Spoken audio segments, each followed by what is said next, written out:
Hey guys, Darren Carr here, coach of Wise Ocean Pods, and welcome back to another episode of our round of review series.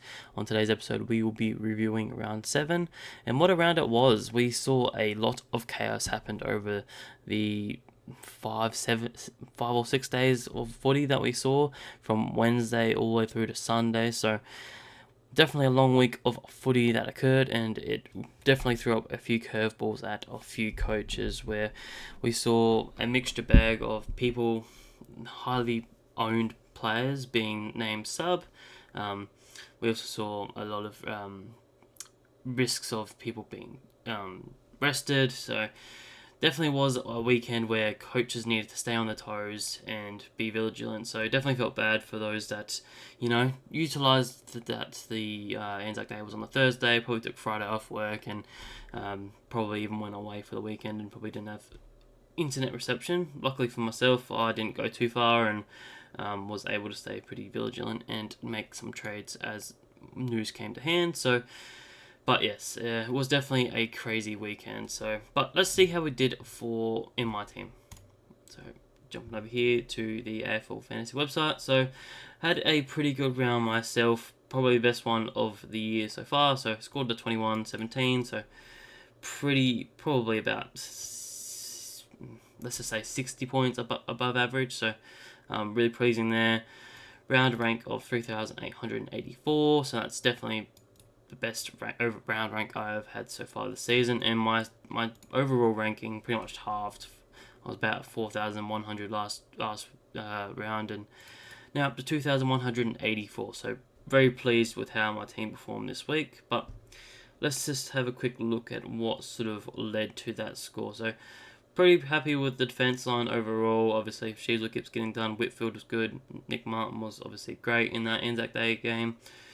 Hayden Young put up a very respectable score. Elliot Yeo was probably a bit of a letdown. He was very slow in that last quarter. I think he was definitely on track for a ton and I think had a very poor last quarter. So an 82 was a little bit disappointing.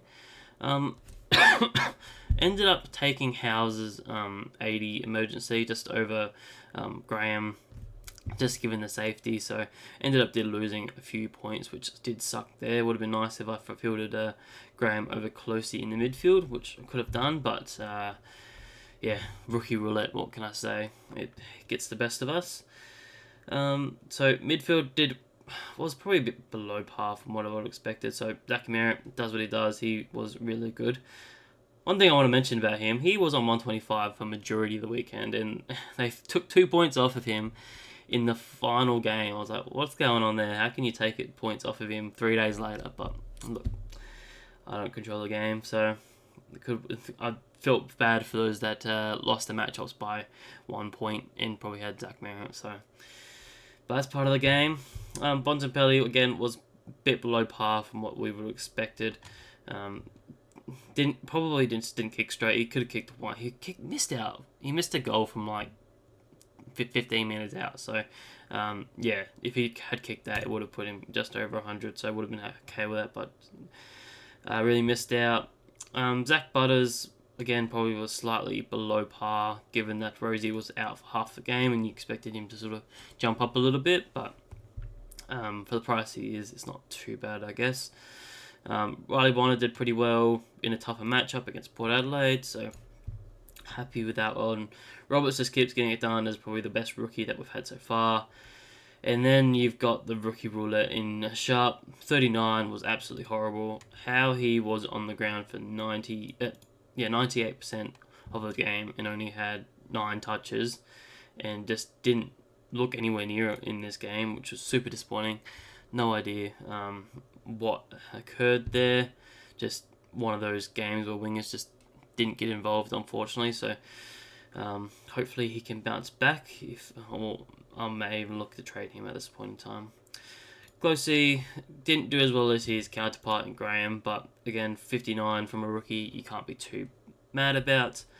And I sort of got kissed a little bit with holding McKercher after all the chaos that sort of occurred. So it was really nice to have him as sort of an emergency on the bench, and 109 is definitely great to have him, and he's kickstarted his cash generation again, so seems like quite a unique situation where not many people would still have him after the last couple of weeks, but yeah, pretty glad I've still got him and he's a fieldable option for me. Actually got it done again on the Thursday night, which was really was it Wednesday? No, the Wednesday night. That's it. So it was really good to have just that VC locked in pretty early on with a 134.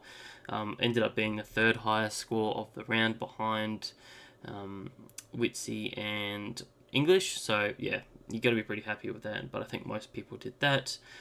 Roma absolutely killed me again. And it's not looking good either for what is to come for him. So hopefully I can hold him. If not, then he may be a forced trade out. Overall, my forward line wasn't too bad after the final day.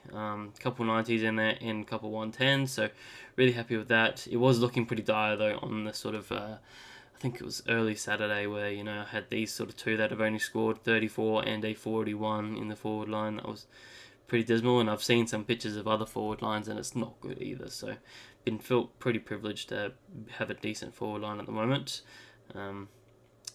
Bench could use a bit of work.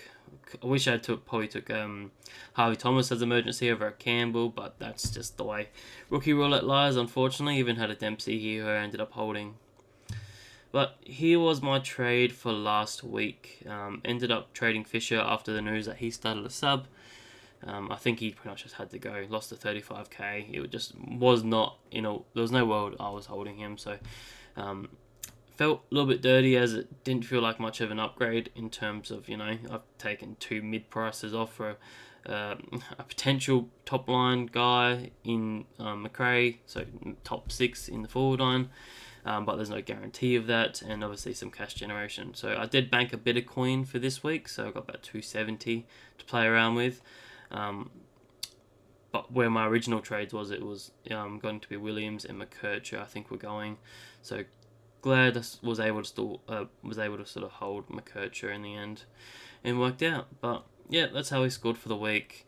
+3, -3, real quick. So +3 definitely has to go in at 5. I know he wasn't the highest score on my game on this round, but to put up a 118 after what he has put up for the past sort of 2 months was very surprising. I didn't know if he had 100 in him, but yeah, that was definitely a pleasant surprise to see him be able to do that. And I can hold him now because he was possibly on the chopping block coming into this round. Just with, if I needed some coin to get up to another primo, then one of those mid prices can move on. But now he's down the priority list if he can, do that. If he puts that in his wheelhouse. So I'm happy if he can go back to his 80s, to 70 to 80s. I'd be happy with that. But yeah, definitely got some cash generation going on now with a break even of 37. In terms of a -3, it has to go to Tom Power. 34 was not what I signed up for this round. Yeah, obviously a huge flag with his role change, moving to half forward. Barely had any CBAs at all, only into the fourth quarter where he had a couple, and then even then he didn't score well at all.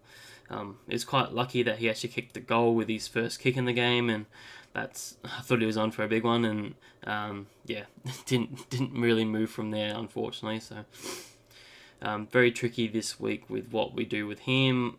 I'm probably in the opinion that we just hold him this week, see how it goes next week, because obviously Phillips did get removed from that game via sub, and he got thrown back in there. So hopefully that was a wake-up call for Clarko that just don't mess with the midfield rotations too much. Just leave it as Power, LDU, and Wardlaw, and have Sim can run through there as well. So hopefully we can watch that.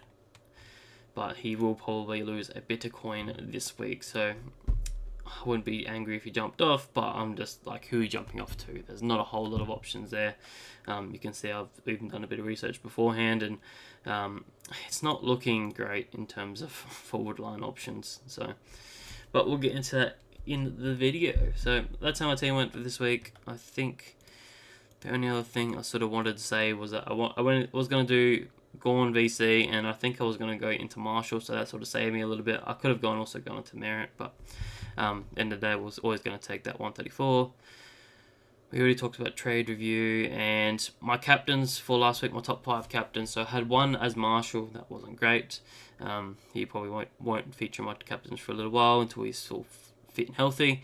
Merritt was number 2 at 123. Gawn was number 3 at 134. I had Dacos at 4, who scored that 98. And then I had Dawson at 122, which could have been a lot bigger. So overall, those top 5 averaged 110. And my average so far this season is 121, so not too bad, I will say. But yes, let's get into the games now. And of course, I haven't even brought up the scoring. My bad, people. My bad. So let's just get into it here. So we've got Richmond and Melbourne on the Wednesday night. So kicked us off early this week. And the Tigers had a really poor game, honestly. You can just look at their fantasy scores. No one scored over 90, which is a rare phenomenon, I think. Not many teams have ever done that. And surprisingly, it was Maurice Rioli who was the top scorer of this game. We saw Dow have the best game of his career and scored an 88. So maybe he can turn it around and be a fantasy player for us eventually. But probably one I'm not looking to trade in at any point. Shea Bolton put up a respectable 85, so you'd probably be happy with that if you had traded him in. He's making some coin. I think he's just pushed over 800k now, so probably have missed him in terms of a trade-in target, in my opinion. Didn't have a huge amount of disposals, just managed to get plenty of marks with his run and dash, even kicked the goal, and obviously has quite high time on ground as well, so not the worst option if you had traded him in, and he does have a pretty good fixture coming up, so you could probably you're definitely just holding him with how dismal that forward line is. Liam Baker's probably very similar in that boat. You'd be happy with an 83 after trading him in after his bye. Did what he sort of expected him to do. But didn't hurt you if you didn't have him in the end. So. He's very similar price, so I guess if you're looking for a forward guy, then you could get him in. It's not too bad, but I do probably think the likes of McRae is probably a little bit better with the saving a bit of coin there. Besides that, wasn't too many other players to talk about in this game. Obviously, a lot of us have Campbell. He's pretty much killed his cash generation now after just meeting his break-even with 35 with a 37 score, so he's probably one that can look to go pretty shortly, if not this week.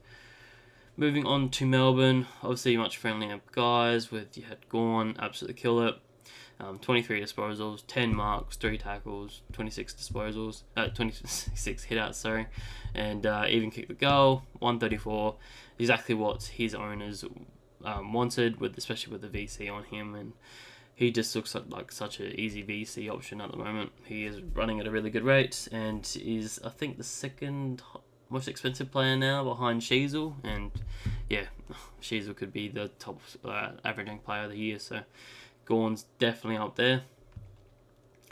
Not too many other guys really in this zone. Maybe Trent Rivers if you think he can keep that scoring capacity up. But yeah, maybe just without Salem. He got a bit better of a role. Obviously had the 12 marks. That's probably not consistent.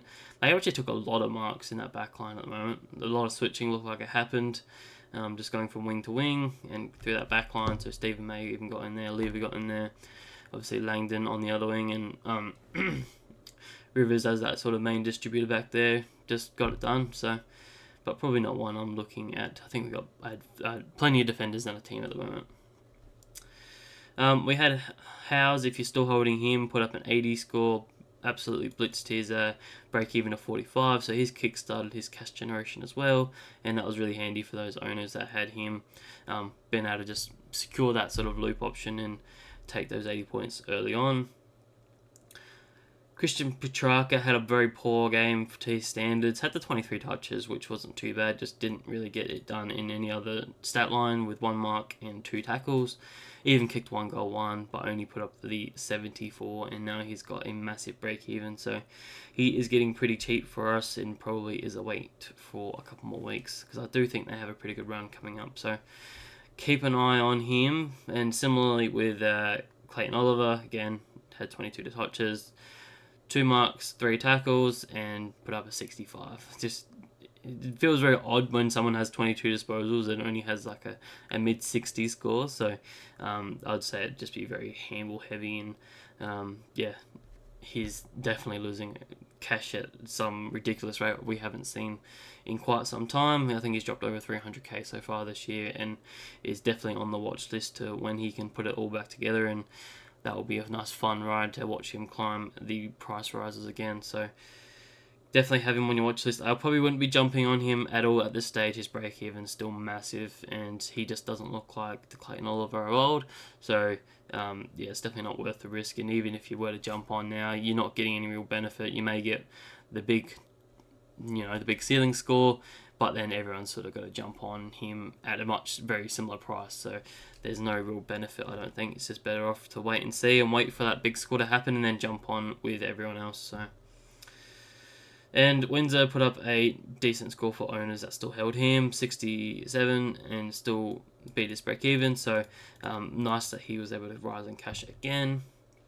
And I think that was all for that sort of game. So moving on to the Anzac Day clash with Essendon and Collingwood, which we saw the first draw of the year. That was really surprising watching that firsthand. So probably one of the better results as a neutral supporter there. So, but in terms of fantasy, we saw McGrath absolutely kill it in this game. 31 touches, 8 marks, 3 tackles, put up a 123, and his just quietly has been going pretty good this season. Could you look at probably jumping on? There's a world I could do it, but I'm thinking for all those owners from last year that struggled and just wanted to get off of him for majority of the season, he could go back to that. But he's been going really well so far this season. Zachy Merritt just does what he does. 123, 30 touches, 9 tackles. It's just what he does. Hasn't dropped below 100 yet this season, so he has been a pretty great starting pick, and I wouldn't blame people from jumping on him this week if you got the coin, because he's still over $1 million. So, but if you got the spare coin, he's got a pretty good run coming up. Nick Martin was the other one who went really well this week. 113, beat his break even, so he's going up a coin again. Not that we worry about that too much now that he's sort of just that top line guy. Did get thrown forward in the fourth quarter of the game, but and managed to kick a goal, so that was pleasing to see. But just fingers crossed that doesn't become a habit, and he does keep that half-back role. I think it was just a tactical thing where they're trying to win the game, so they throw someone that can have a bit of speed in there and provide something different. So throw him forward, see what he does, and he managed to kick a goal, so that was really pleasing, especially for us who kept his scoring ticking over when he was scoring quite well. Had this 97% time on ground, which is just ridiculous, and it's what you love to see from him. So he's just always on the ground to be able to provide points for us. So if you don't have him, then maybe look to grab him while he's still on the cheaper, I guess. Darcy Parish is one on my radar because he obviously has the exact same run as Zachy Merritt, and I think he could score quite well, but he did what he classically does every single year, where a medal's on the line and he just steps up and had 25 touches, 6 marks, 5 tackles, put a goal on the board, put a 107 up there for their owners that they are there, and he's quite cheap at the moment. I think he's below 900k, so I think he might even be below 850k, so he's real cheap, and for what we know he can do. Didn't hit his break even at 131, so still even dropping there, so big watch on him. If you can't get up to the likes of those 900k guys, then maybe just go with a Parish, as I think he is pretty good value. Bit of a concern with his time on ground though, with a 68%. I'm not sure what the cause of that would have been. Was one of the lowest of the team. So whether he's managing an injury, he didn't look to be injured from the eye test. It was quite surprising when I saw that he had that low time on ground. But maybe someone can source why that time on ground was so low. We saw the inclusion of Stringer in as a full-time midfielder in this game. Whether that was just a matchup thing or whether this is going to be a consistent thing going forward, it was a bit of a concern for those that brought in a Jai Caldwell, who scored a 71, so you wouldn't be too upset with that in a pretty dismal forward line, but probably was unders from what you expected to be, especially because he got pushed out of midfield quite heavily. I think he only had maybe a handful of CVAs in there, and yeah, to the eye test he played a good game. It just probably didn't equate to a good fantasy game. Just had 24 touches and only could put together two marks and 3 tackles. So yeah, it was pretty disappointing as someone who picked him up. I personally haven't, and again, was the sort of flag that when these other guys do come back in, he gets pushed out quite easily. We've seen it in the past. But if you jumped on board, it's probably just a hold for now and wait and see. I don't know if Setterfield is back just yet this week, and it was also got Perkins back, I think, next week. So probably just a watch and see. I think he's still got to make some decent money over the next week or two. But moving on to the Collingwood, only real one name that we need to talk about here, or maybe two for those that grabbed up a Jordan De Goey, put up an 84, made his break even and made some coin.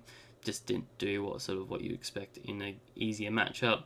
And similar to Dacos, put up the 98. It was 100, but then lost a handball in the final scoring. So yeah, 98 was probably a little bit disappointing for those that picked him up. But at the end of the day, you're not too upset about that. I think it's still a good pickup this week. Under that 900k, I think is 870. I don't know what his break even is at the moment, but I still think it's like 110, 112, something like that. So he could definitely hit that now and start going up in price. So big watch there, and definitely a good trading target. But I think that's all for those guys. Don't think there was many two other names here. No one really all standed out to me.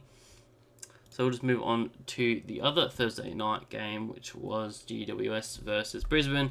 And what a blowout this was. I thought this was going to be a nice tight game with Brisbane sort of stepped up, and they just don't look like the same side that they have been in as that we saw last year. So don't know what's going on there, and probably is a big reason why not many of us have many Lions players at the moment.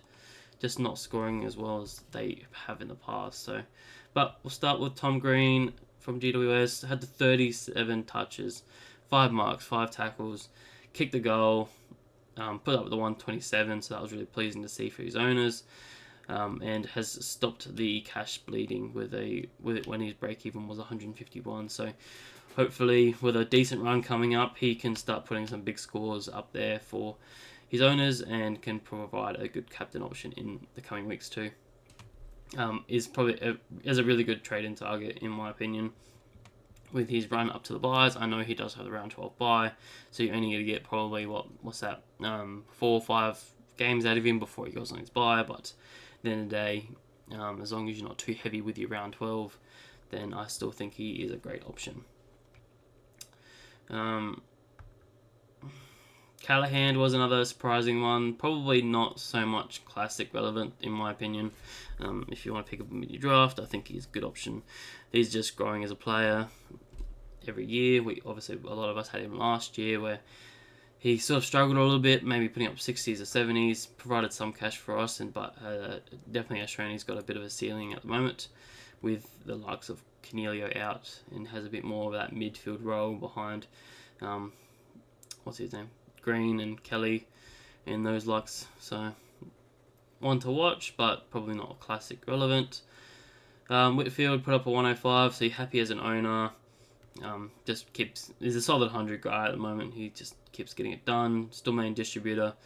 Had 31 touches, 7 marks, so really happy with there. Harvey Thomas scored the 2 goals, so I'm hoping he still holds his spot given the few inclusions that they may have coming into this round. Scored the 77, so making some good coin now. Yeah, just again, he's on the roller coaster. Come join the roller coaster with me because this guy loves going big or loves going tiny. He doesn't know how to sort of hit that mid range with a 40 or 50. Just either goes big or really goes absolutely terrible. So, but yeah, glad to get on the end of 2 decent scores. Unfortunately, I did have it on my bench as I don't trust him on field. But would have been nice to have the emergency, and if you had him as emergency, and you would definitely be taking that for sure. One of the rookie trades in for this week is Darcy Jones. Came in as a inclusion after Toby Green was suspended. So, but he did really well. He scored the 2 goals, scored a 70 fantasy points. Obviously, had the break even 25, so he's going to make some decent coin. I think his break even is like -6 at the moment, so definitely going to make some decent money there. Had the 15 touches. It just looked really good and looked like a cult hero to me. Obviously, a fair bit of social media around him with the helmet, and so I'd be very surprised if he gets dropped this week. It's just probably a bit of a flag if he does have a poorer game. They have so many guys coming back in that will sort of take up his spot pretty quickly if he doesn't perform to the standard. So, bit of a riskier trade in my eyes, but I do think he is a pretty good option. As there's not many other options, I'll be honest. But yeah, definitely want to watch for teams if he is named and jump aboard. I think he's low 230k, so really bottom basement for what you're going to get. And Cadman, for those that are still holding him, put up a 33, so just made his break even, so probably time for him to be moved on as well. I think he's over 400k, so can drop 200k off his head pretty easily, and that could be pretty handy. Brisbane Lions, Dunkley got it done again with just a flat 100, nothing too amazing there. Like I said, Brisbane Lions just aren't getting their hands on the ball enough for any of the players to really shine and hit those stealing games, so but if they can start hitting the straps, he is probably one to watch as he can go pretty big, as we've seen. McCluggage wasn't too far behind him by the 95 if you jumped aboard him. Quietly, he's been going pretty well this season as well. But the big news out of this game really was that Zorko was thrown forward, or pretty much just used everywhere on the game. Started as a half forward, moved into the midfield a little bit, and then eventually moved it down back because he wasn't having much of an influence on the game. So, and this was sort of the flag which I've been talking about over the last couple of weeks, with knowing that Connor McKenna was coming back in and would sort of take that main distributor role off of him. Do I think it's a smart move from Brisbane Lions? Absolutely not. I think Zorko fits that role to a T, and that would be the best role for him. So hopefully that's something that, especially for those that jumped on, that role switches back and he goes into the halfback and provides that run and dash again. But yeah, 62 from him was very disappointing for those owners, especially because he is so expensive and now he's going backwards in coin. Probably is a watch and see. I wouldn't be trading him out that quickly. Give him another week to see what they're going to do, because they definitely need to change up a few things here, because I've only won 2 games of the 7 so far. And now travelling west in Collingwood, so definitely a few changes need to happen here. So big watch on this game. For those that picked up Lohman a couple of weeks ago, he is going pretty well. Scored the 54, had to break even to 10, so he would have made a bit of coin, and his break even would still be fairly low. So has been a decent, unique rookie option if you have him. And I think that's about it for this game. Yeah, I think so. Moving on to the Friday game, Port versus St Kilda. Now, there was a lot of news coming out of this game. Just with a few injuries, obviously a few people being strapped up. So we'll start with, we'll go through the injuries first. So we've got Connor Rosie, did a hamstring pretty early on. I think it was just in the 3rd quarter, or maybe even the 2nd quarter. Then he came back in and played for a little bit longer before being subbed out of that game. Well, maybe not subbed out. I think, yeah.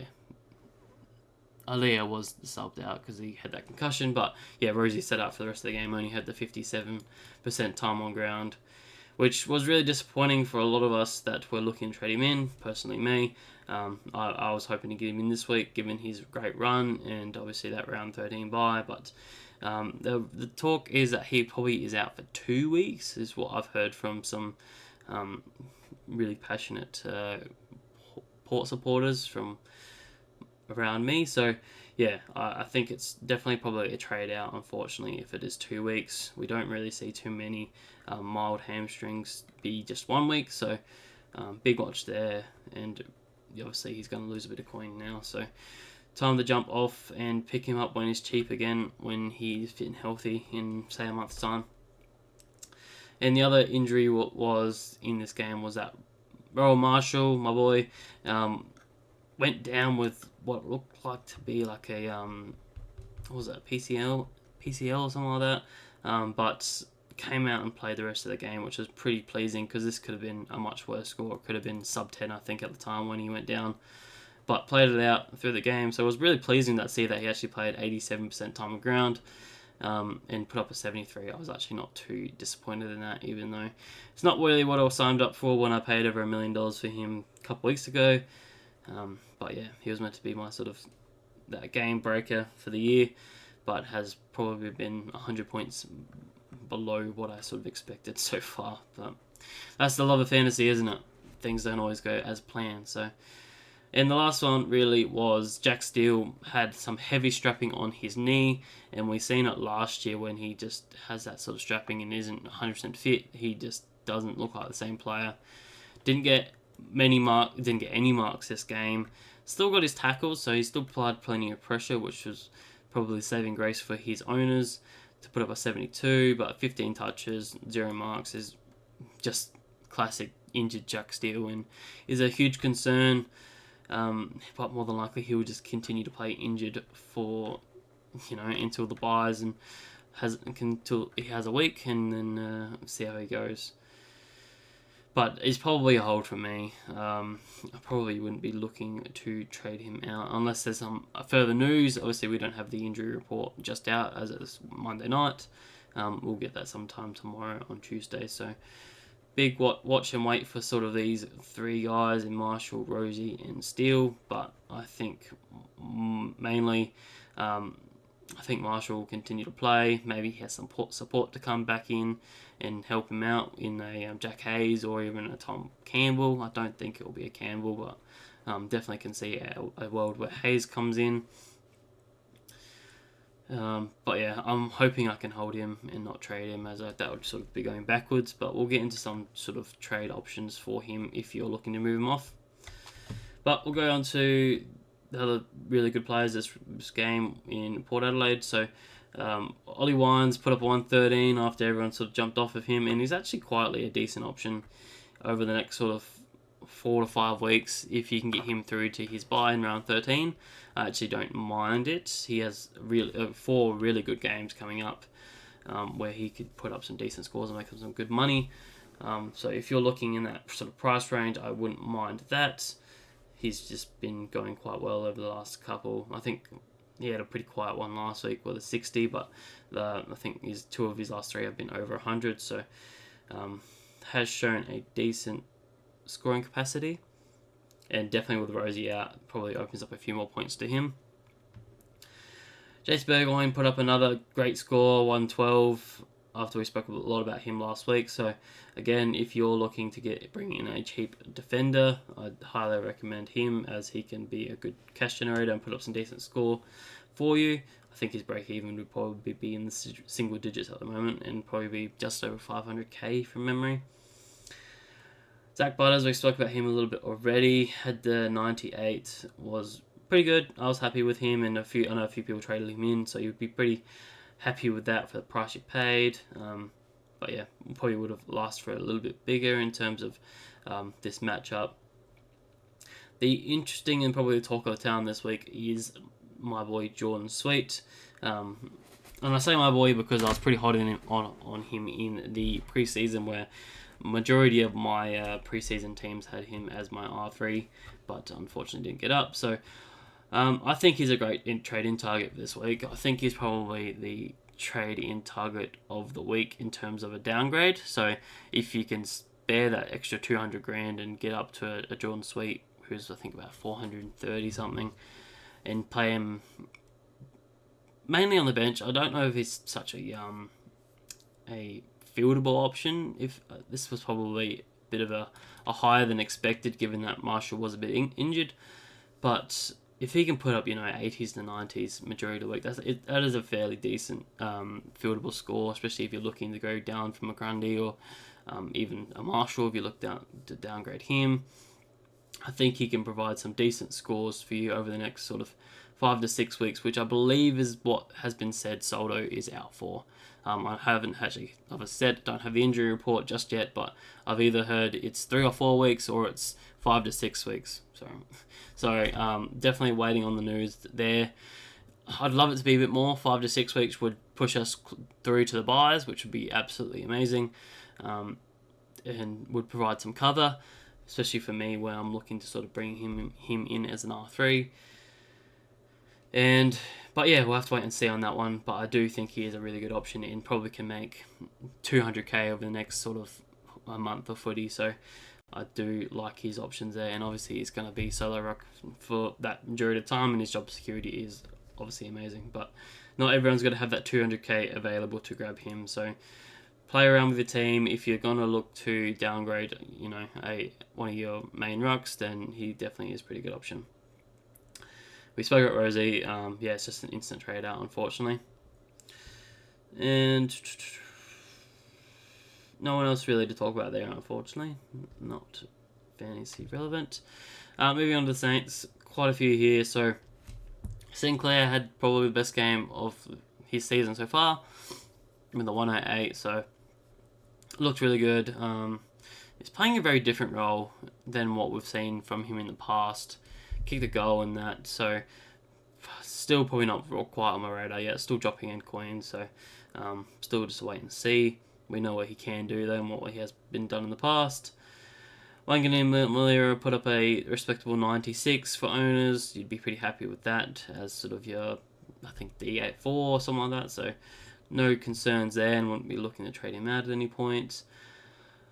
Darcy Wilson is the one that I just keep the one that I missed, the one I traded out way too early, and just keeps putting it on my head every single week. And people got absolutely kissed this week with having him on field. 92. I can't really talk too much. I had bloody McKercher, but if you had him on field, absolutely that was amazing.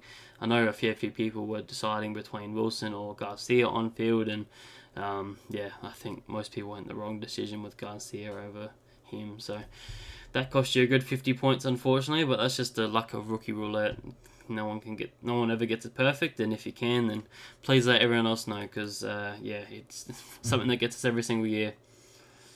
But yeah, he's definitely looks to be a good hold, and probably take back what I said about him being a good trade out target last week. His cash generation just keeps going up, and I think he's over 500k now, so he's going to be a good trade eventually and get you not going to be too much to get up to a decent primo.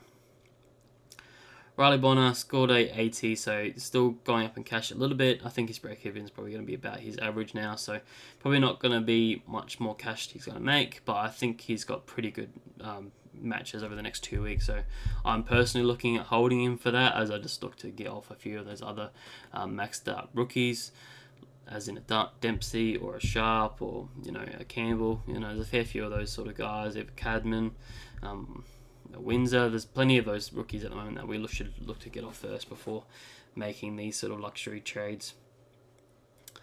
Marshall, wait and see what happens there. I think Steele's just pretty much a hold unless some further news comes out that he is going to be rested. Windhager was okay, I guess. 66 probably a bit below for what you would have expected from him. But it, again, was a pretty tough matchup in Port Adelaide, so probably just worth the hold. He's making some decent coins, so yeah, be happy there. And like I said, Garcia put the 41 up, so pretty disappointing, and has still made, I think, 40k, but yeah, his break-even's a little bit higher now, I think, in the single digits, so probably not going to make as much money as we sort of expected, unless he can put up a pretty decent score coming in the next few weeks, which I think are pretty likely. I think he plays North and Hawthorn in the next 2, possibly.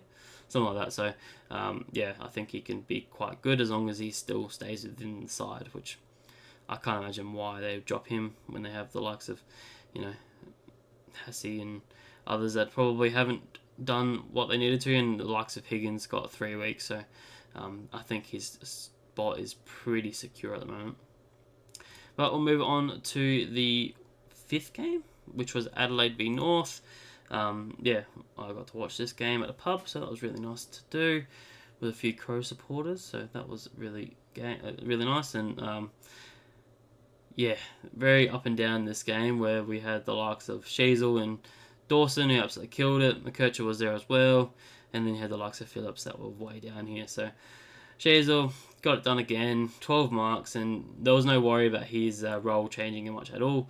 He pretty much played majority of that game in the halfback before sort of been thrown in the midfield for a few CBAs, and did play a little bit forward in, I think, the last quarter. So is a bit of a concern there, but I think he still scored pretty decently in the end. Just getting a few extra bits and pieces here and there, but his scoring definitely did slow as he went forward. So probably not something to worry about too much there. I think it's going to be much the same, where he plays majority of the back and then maybe gets thrown here and there throughout the game. So probably don't expect him to be sort of that 120 guy for the rest of the season. But yeah, I still put up a 125. I'm really happy with that, and I know a few people probably had him as a captain, so that was good. As I said, McKercher, 32 touches, 7 marks, and scored the 109. It was really pleasing. Kickstarted his cash generation again. And, he got thrown back into that half-back role, which is what we sort of expected him to do, with Fisher out and Sheasel moving a bit further up the ground. He was really nice to have back down there, and, was really handy. LDU is such a 90 to 100 guy at the moment, just doesn't do much else. Xeri put up probably quite a bit under what you sort of expected in this game with an 83. Just didn't get the tackles that you sort of would have expected from him in this game. Only the 15 touches, 1 mark. So, I think he's pretty much hit his break even now and not going to make too much coin. So, could look to move off of him eventually. But again, who are you going to is my question. Could you go a downgrade option to a Sweet, or do you go up to the top like a Marshall? A Fish. What am I talking about? Tim English. That's the one I'm trying to find out. English, who is now starting to generate some cash now after 2 back-to-back 130 pluses. So, is he back? We'll probably discuss that a little bit later, but I'm not too sure. Biggie Nguyen, for those that picked him up a couple of weeks ago, put up a very respectable 65, so he is making some coin. That was a good pickup from you guys. Unfortunately missed him. Lazaro put up probably time to go for him, unfortunately, after a 46. Same with Jury. He probably won't make too much more coin after that. I don't know what exactly his break-even would be, but I'm sure it would be sort of low double digits, so have to wait and see on that one. But probably isn't the most urgent thing to go with. And we saw Fisher be the sub, so put up a 34 in only 37% time on ground. So that's just what we can expect from Fisher, I guess. Be interesting to see how he goes in terms of being the sub again, if he is. Probably didn't work in their favour too much. This was obviously quite a badly beaten game from North, really. And we still, obviously, Tom Powell had the worst game so far this season from him, and hopefully he can bounce back. But I think it's worth holding him, but I know a few others that may look to trade him on. Moving on to Adelaide, we had Jordan Dawson that killed it and probably should have hit a 140 in my eyes. He got rested for 15 minutes in that last quarter, where they just pretty much said, we're done, we might as well rest some of our big boys, and he was one that just rode the pine for majority of the game. So yeah, that was definitely a 140 waiting to happen. And he just looks back. He just looks fit and healthy at the moment. Has that role. I think he had 60% CBAs, I want to say. And obviously he missed a lot of that fourth quarter. So it does look like he is probably if not number 1, he's number 2 in there. So I definitely think he is a good trade-in target coming up. He's now going back up in cash after a big score last week and now this week. So he's at 960, so he's not going to get much cheaper at the moment unless he goes on a pretty bad score again. But he has a pretty good run coming up until the buys. I think he has 4 really friendly matchups for midfielders. So I'm looking at trading him myself this week if I can, but I may have to go other ways because he is a bit more on the pricier side. Rory Laird bounced back after a couple poorer ones with a 121. Probably just not super worth looking at in my eyes. Hasn't made the watch list, just given the role he's got. If he can continue the role he had this game, where I think he had 50% CBAs. I'll have to actually pull it up a bit after. But yeah, I just need to see a bit more consistency in his role, as we've known he's been thrown around a fair bit.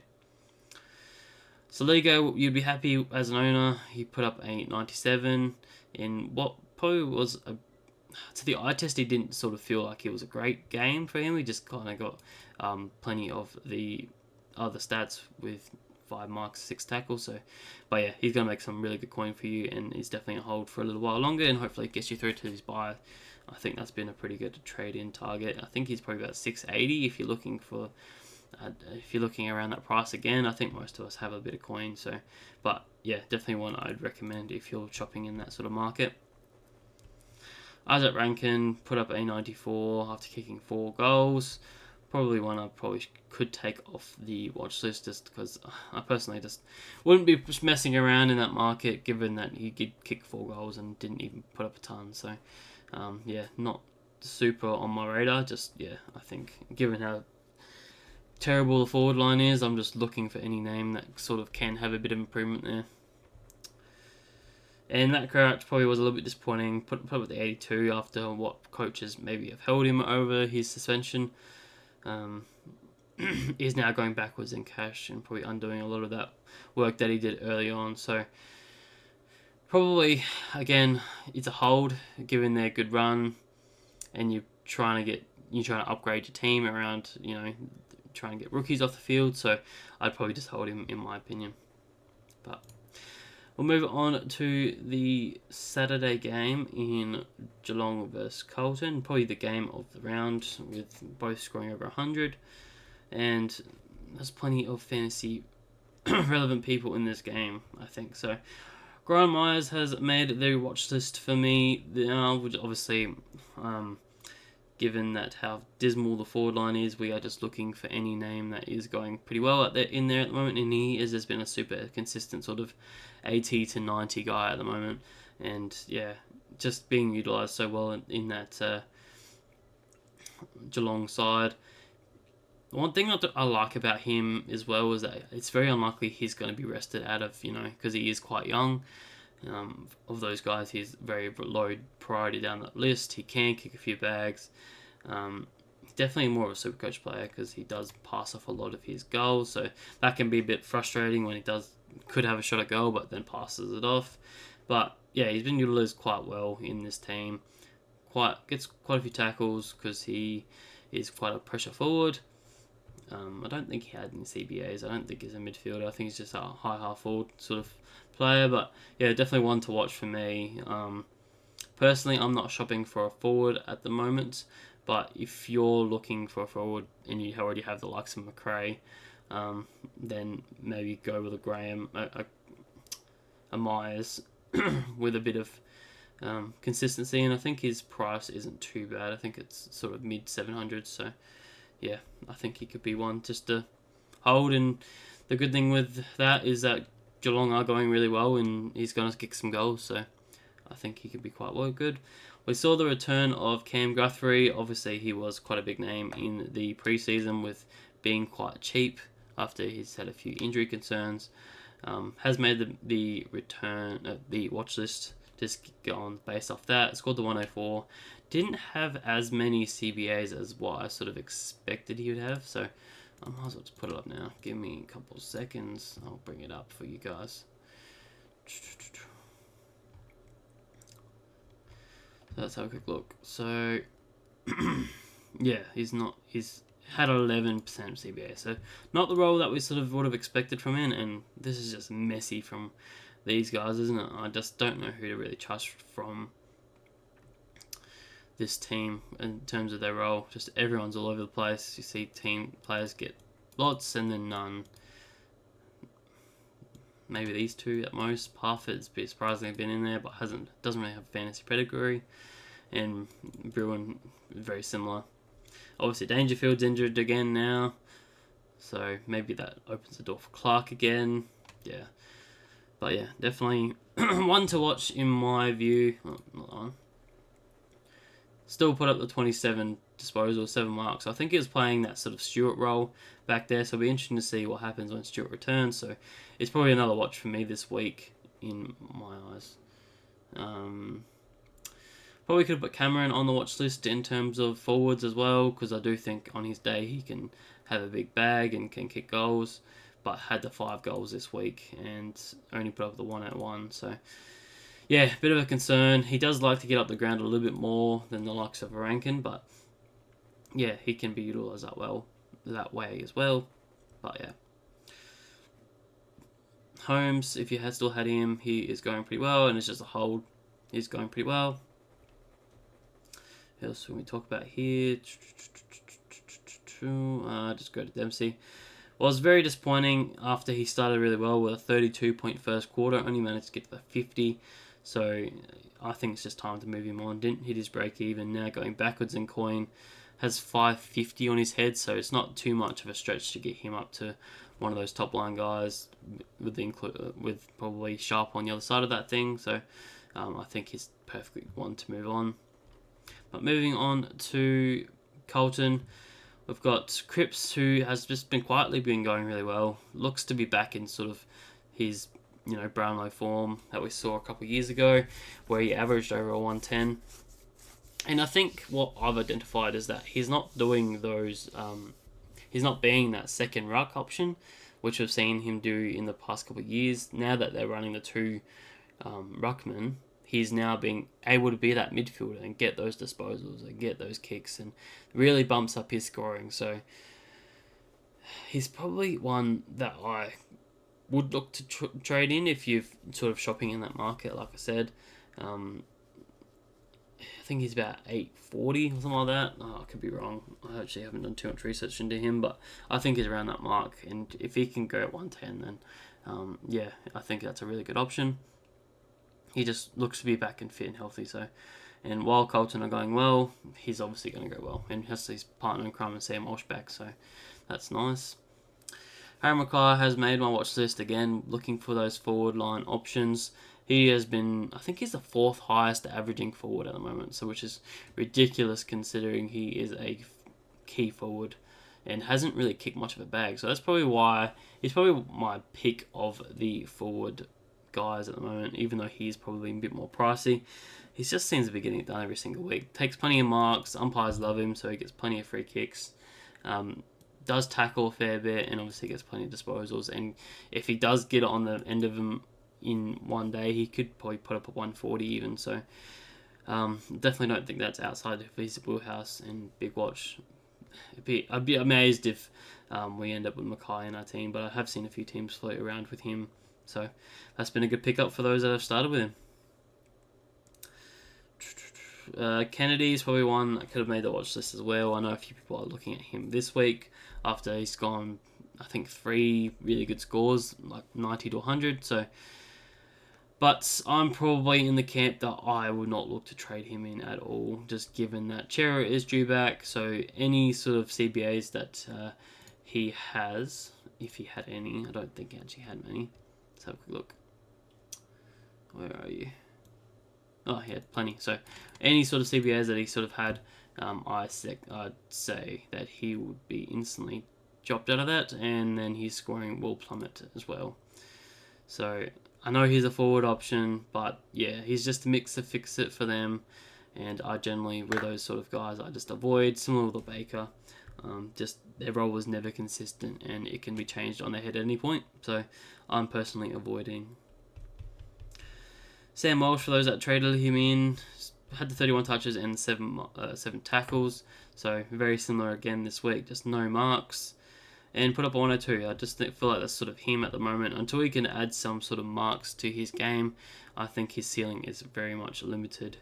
And yeah, he knows how to find the ball. He just doesn't seem to know how to get many marks, which is a bit unfortunate for those owners.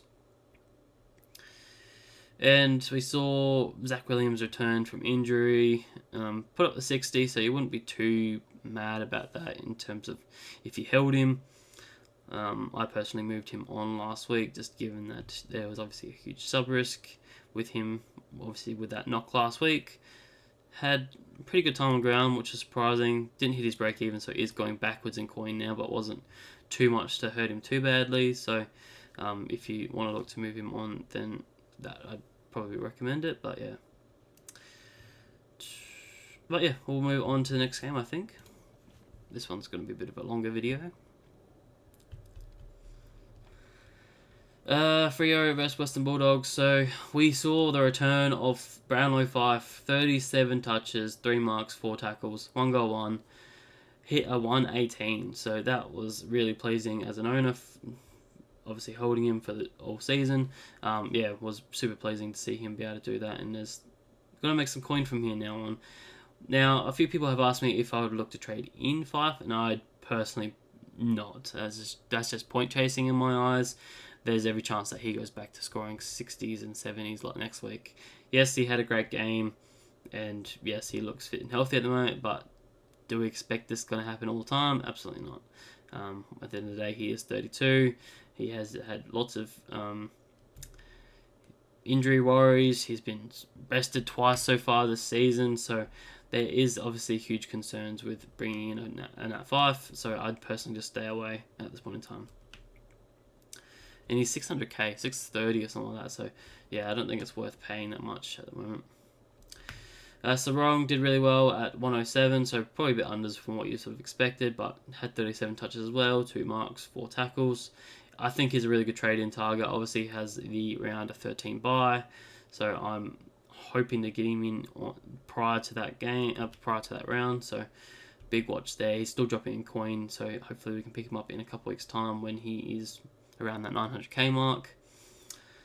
Hayden Young put up 100, so you're pretty happy with that. No, not much to be really too concerned there. There was a bit of a flag with him possibly being rested over the weekend. I heard a few whispers there, but pretty much didn't eventuate to anything, so was pretty happy there. Jordan Clark put up another 90, so yep, he's just that sort of guy.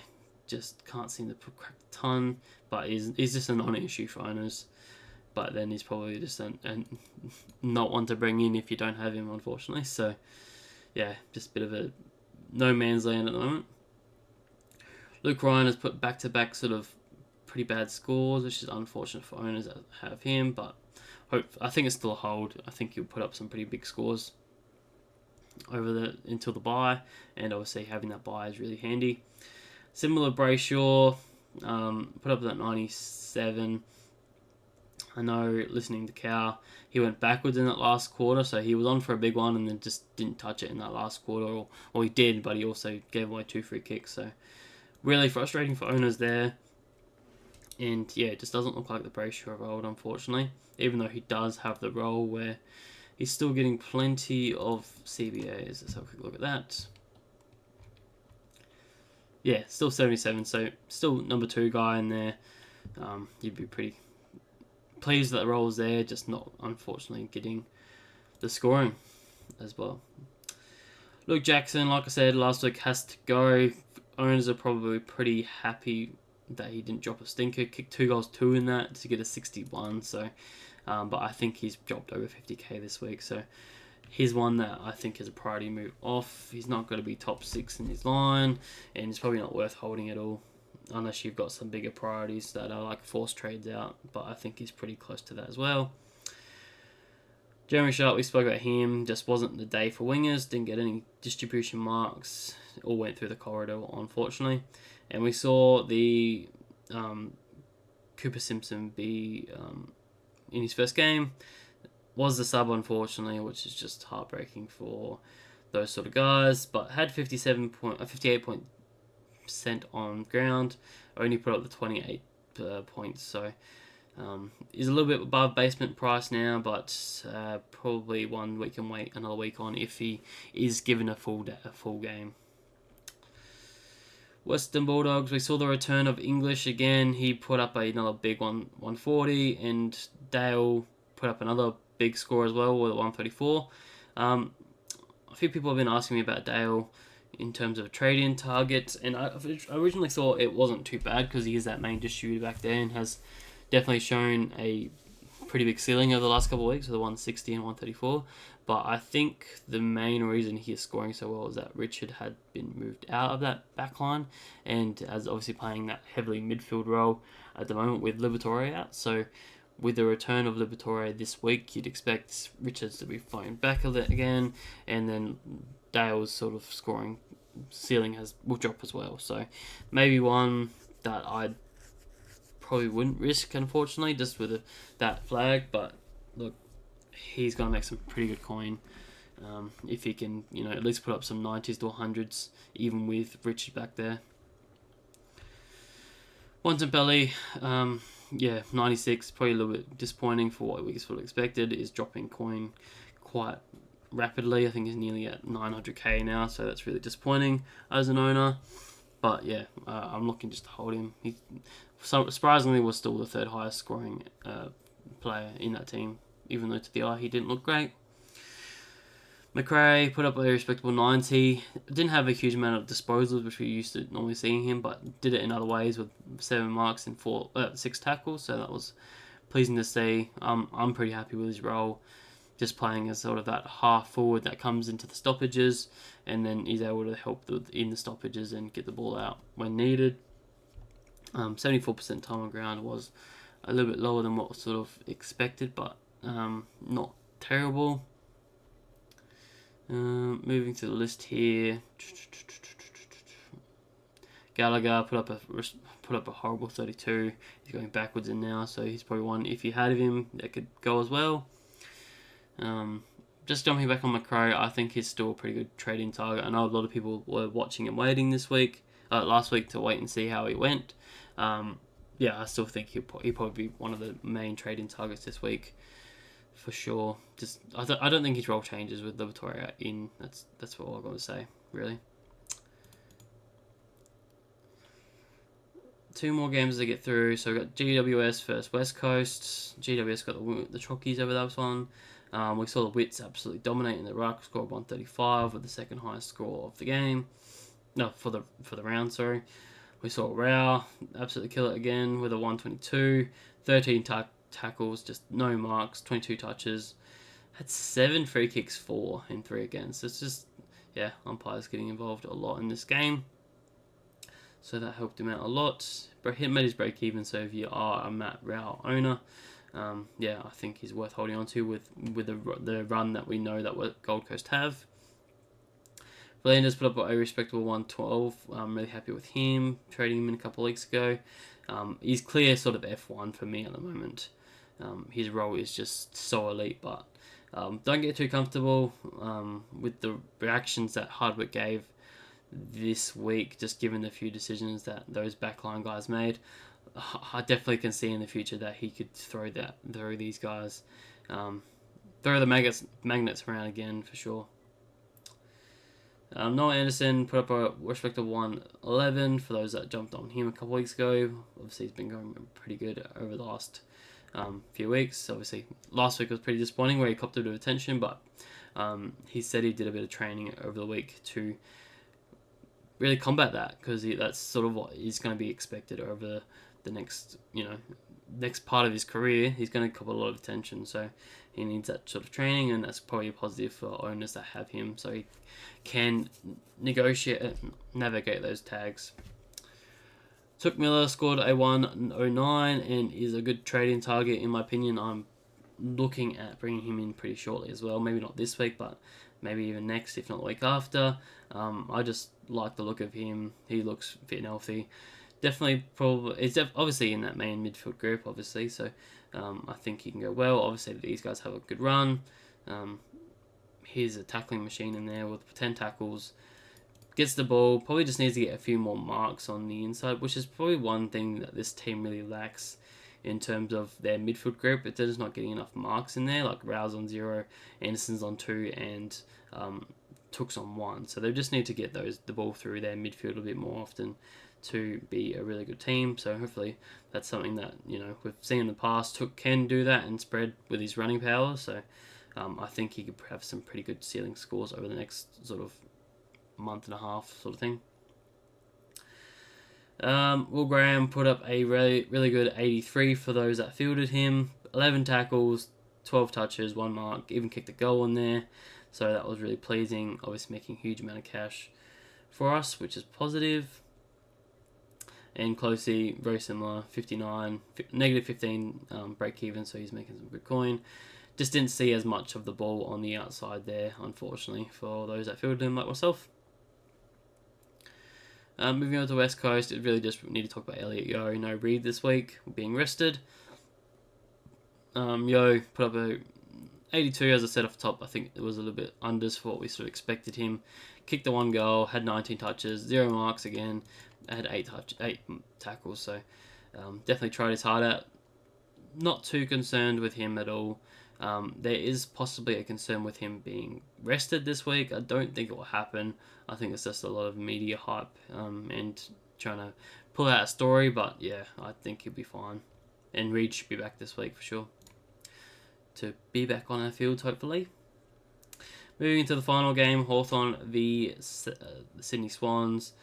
Swans absolutely dominated Hawthorn, and yeah, probably the talking point out of Hawthorn is that Dylan Moore looks to be back in form of over the last fortnight, and is possibly a forward trading target if you're looking for that sort of that market. I think he's pretty cheap because he has had some pretty bad scores in the first month and a half of footy, but just hearing the words coming out of him saying that maybe in the first sort of month and a half he hasn't been putting in the effort as much as he should be, and now we've seen the results of him putting in the effort, and he's gone I think a 90 and a 114 as we see here. So yeah, he's probably a decent trading option and could be possibly top 6 by the end of the season. So I don't mind him as a trade-in option. We've seen it in the past, so he doesn't rely on that role as such to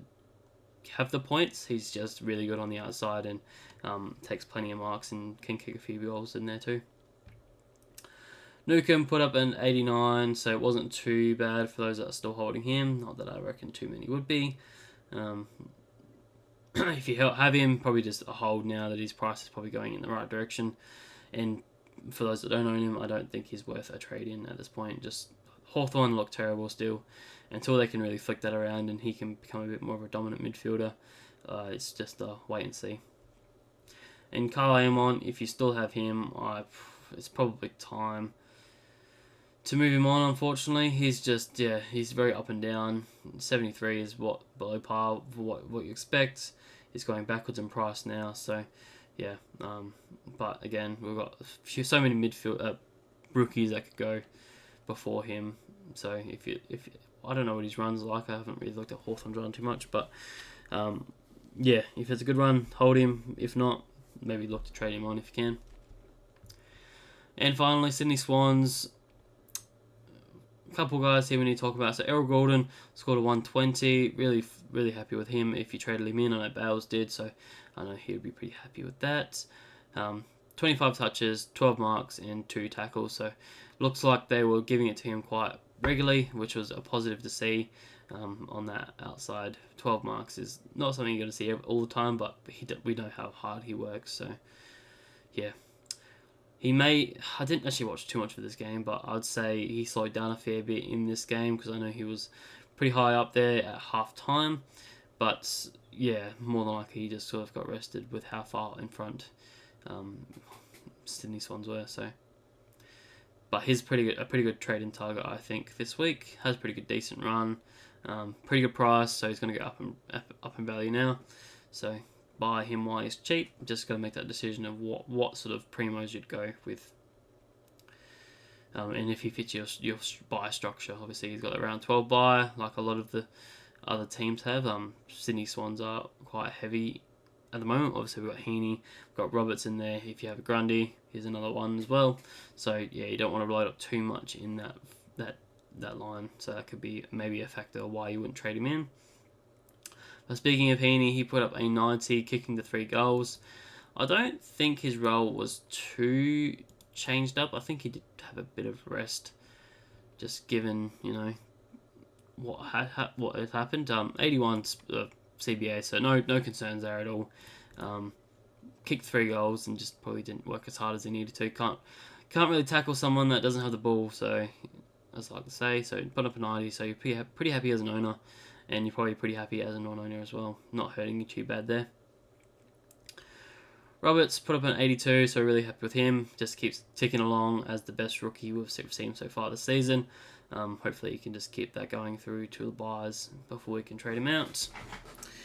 Grundy was a talking point in this game. Was looking like it was going to be a 50 or 60 score until he had hit like a plus 15 in the last sort of 90 seconds of the game. So yeah, has probably made it a little bit easier for those that are looking to trade him out, that he can move on, especially if you're running that 3 Ruck combo. I think it's pretty obvious that you keep the other 2 and trade out a Grundy to a Sweet.